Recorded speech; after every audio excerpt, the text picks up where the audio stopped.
Le calme avant la tempête, c'est chez lui en Centre-Bretagne, dans une nature où les animaux cohabitent paisiblement avec les hommes, que nous sommes allés à la rencontre d'Olivier Boiscommun.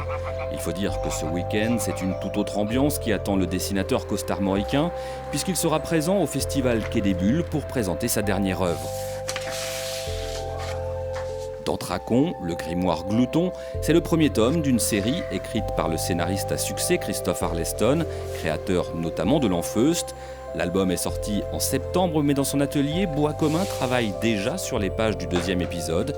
3 sont prévus au total pour raconter les aventures d'un jeune marmiton soumis à la magie d'un livre ancien. Moi, il y a beaucoup de choses dans cette histoire. Je pense que c'est pas un hasard si Christophe a pensé à moi pour celle-ci.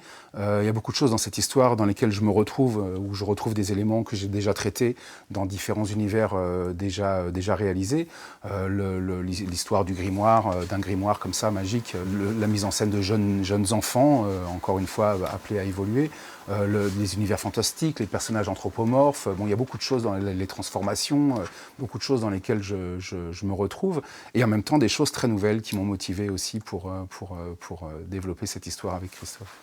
Christophe Arleston, qui publie là le premier album de sa nouvelle maison d'édition, baptisée Dracou, une maison qui donnera la part belle à la science-fiction et à la fantasy. Et manifestement, le public a déjà salué l'arrivée de cette nouvelle venue. On sent très vite en fait, hein. Dès les premiers jours, on pressent un petit peu si ça va bien se passer ou pas. Et là, effectivement, l'album démarre très bien et il est très bien accueilli. Les lecteurs ont très envie d'avoir la suite maintenant. Et effectivement, les rencontres sur les festivals, parce qu'on n'arrête pas, hein, depuis la sortie en septembre, là, on est très disponible pour défendre cet album et le suivre après en dédicace et tout ça. Et c'est effectivement un bon moyen d'avoir un retour dessus. Un retour qui promet de belles séances de dédicaces durant tout le week-end à Saint-Malo, avant un retour au bercail pour terminer le deuxième tome, puis le troisième et dernier.